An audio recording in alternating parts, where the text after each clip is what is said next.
Live from our 7 Tasmania studios, your nightly news with Kim Miller begins now. Good evening. Hundreds of young Tasmanians are being left out in the cold as a scourge of youth homelessness worsens in the state. Advocacy leaders have formed a united front to call for urgent action in addressing the crisis on our doorstep. Thrust into the chaos of being without a stable home, life hit a low point for Tony Smith at just 21 years old. It meant that I wasn't able to have custody of my daughter for that time because it wasn't considered a stable long-term accommodation. So that was really, really rough. The Tasmanian now has a roof over her head, but in the state, young people still make up a quarter of the homeless population. If young people aren't safely housed, they will end up with pathways into long-term homelessness. So it's crucial that we have a plan. Industry organisations have thrown their support behind a campaign to see the Australian government urgently develop a targeted strategy. We need to see young people allocated social housing in our community, and we also need young people to be a part of the solutions. The federal minister responsible says consultation will begin soon on a new national plan, and it will form a central part of the government's ambitious housing reform agenda. As for the state, we've dedicated $44 million towards the Youth to Independence program, which is for 16 to 24-year-olds. But we know that there's still more work to do. Service providers across the state have never experienced demand like this. They're at capacity and say there's an emerging group of young people who typically wouldn't be at risk of homelessness reaching out for support. Knowing that there are young people in the same situation that didn't have the good outcome that I did, it's really awful to think about, and I really hope that we can change those statistics. Grace Evans, 7 Tasmania News. The Shadow Racing Minister has aired disturbing new allegations tied to the Tasmanian industry. Claims of sexual harassment, wage theft and tax evasion have been put forward to his office. The opposition is concerned the upcoming independent review into the sector won't have the scope to investigate the number of submissions coming forward. There can't be any more serious allegations than the ones that I've read already as part of this process. And what it's telling me is that this process is far too narrow. We need to expand this process. The state government remains confident in the investigation, saying it wants absolute transparency in everything that goes on in the sport.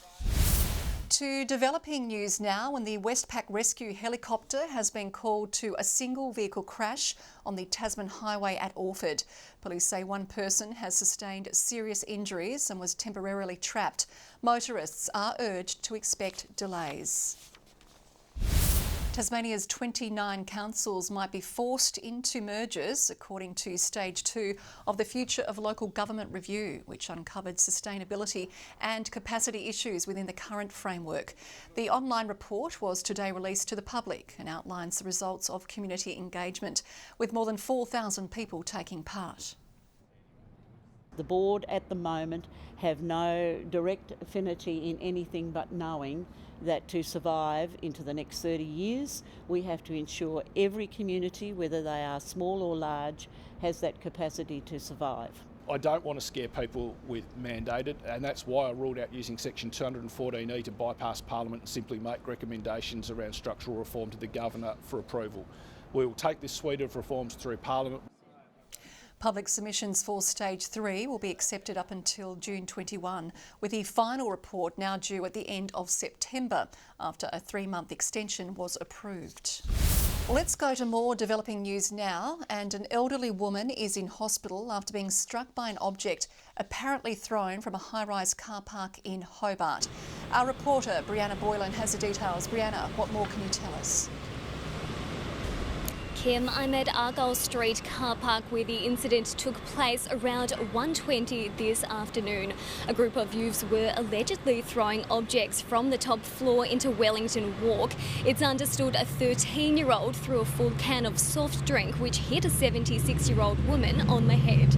Police attended the scene and arrested the accused, who will now be subject to the provisions of the Youth Justice Act. The elderly woman has been taken to the Royal Hobart Hospital and is undergoing scans for what are believed to be non-life-threatening injuries. Police are asking anyone who witnessed the incident to come forward. Kim. Tasmanians will receive least benefit from Stage 3 tax cuts, according to the Australia Institute. The electorates of Lyons, Braddon, Bass and Franklin are part of the bottom 20 constituencies, which will miss out on the benefits because they have a higher proportion of low and middle income earners. The majority of the tax cuts will flow to higher income earners living in inner city electorates. A vital transport hub in Launceston is closing, forcing interstate bus services to relocate. Routes to Hobart, Devonport and St Helens will now be departing from Charles Street, but some passengers are not happy with the change. Launceston's interstate bus stop on the move. Commuters who use the terminal regularly not pleased with the situation. I reckon it should be another place like this, to be honest. Same in Devonport too. From the 1st of May, long-distance bus services will no longer stop at this terminal. The state government saying the move is at the site owner's request. There will be another facility that will be, I think it's only about 200 metres down the road on the corner of Charles and William Street. The Cornwall Square Transit Centre provided commuters with an indoor undercover waiting area with facilities like toilets, vending machines and baggage storage. But that'll be no more. East Coast and inner city services will operate from this Charles Street location temporarily. The department says it is looking to secure a long-term location for those services, forcing passengers curbside without the comforts of a dedicated terminal. The nearest public toilet at Civic Square on Charles Street. The closure of the transit centre in Launceston is devastating for the local community, and the communities of Devonport and Burnie in the past have also experienced that. Transport Minister Michael Ferguson recognising the move is not ideal for long-distance bus passengers but respects the property owner's decision, while Redline operator Kinetic Tasmania says they're working with the Department of State Growth and the City of Launceston Council on a permanent solution. Mark Zita, 7 Tasmanian News. Interim restrictions on the fishing of sand flathead will be introduced tomorrow. Comes as a number of scalefish species in Tasmania have been assessed as depleted or depleting. The government will enact a new bag limit of 10 sand flathead, with the minimum size limit increased from 32 to 35 centimetres. I know this is a really special species to Tasmanians, and therefore I know that I have to take some pretty serious action. We are ultimately the key to the future of these fish. Just as my family have fished for generations here in Tasmania. Commercial fishers will not be allowed to take sand flathead from Frederick Henry and Norfolk Bays.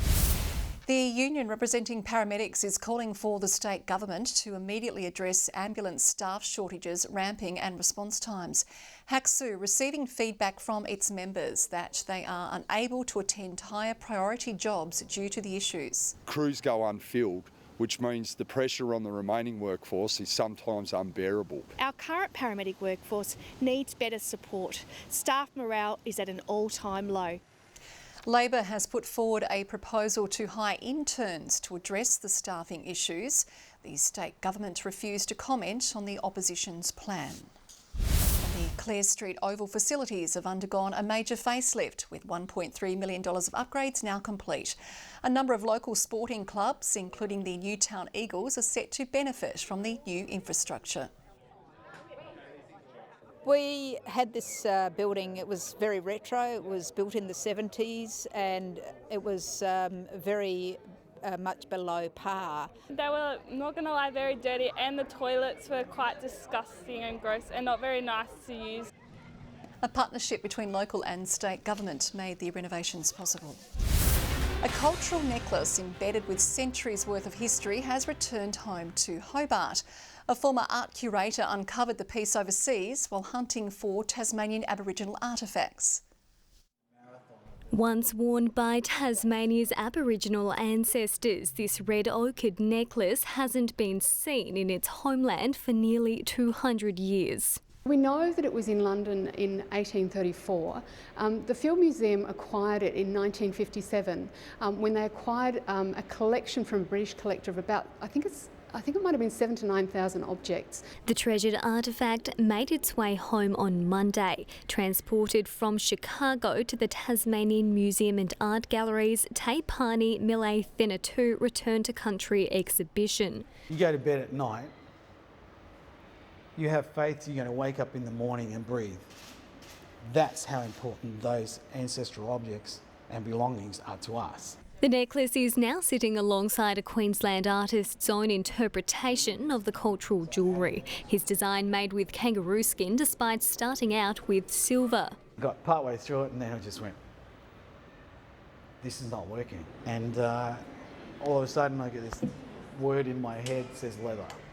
And I thought, you are crazy. I've never worked in leather. The original is believed to be made from buck, but until further studies are done, it's anyone's guess. Hopefully we'll be able to do things like maybe put it through an MRI machine, which is what they did when they were looking at the canoes. The necklace is on loan to the museum for the next 2 years. We've got 2 years to change their minds. Brianna Boylan, 7 Tasmania News. Clarence is hoping to welcome back key players from injury when they face off against Launceston at Launceston Arena this weekend. The Roos are well rested after a bye last round and will be looking to bring the energy on the field against the Blues. They're going to be really competitive. The young guys that have come in have really shown a real thirst for the competition, and we're really looking forward to the challenge. It's expected to be a strong battle of local footy, with both clubs sitting inside the top 3 on the TSL ladder. NBL 1 basketballers across the state are gearing up for a big weekend in front of home fans. All Tasmanian clubs will play double headers, facing off against Knox and Ballarat for round 3 of the competition, with the Hobart Chargers men and women's sides ready to come out strong. I think the boys definitely took a lot of confidence out of the weekend. Obviously didn't get the 2 wins, got the 1 win, but just the improvement from game 1 to game 2, I think got a lot of confidence to take into the doubleheader this weekend. Something that we try to hang our hat on is our defence, and we probably took a step backwards in that regard overall on the weekend. If we can get that together for 40 minutes, we're pretty positive about what we can do.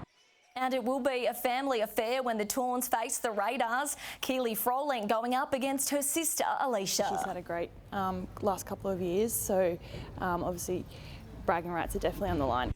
The Northwest Thunder boys will also be looking to continue their winning ways. It was a tough night for the University of Tasmania men's basketball side on the sunny coast. The team lost out to the University of the Sunshine Coast 79 points to 52. UTAS scoring only 51% from the free throw line, but it was a much better affair for the women's team, who defeated Uni SC 76 points to 62, notching up 8 goals from the 3-point line.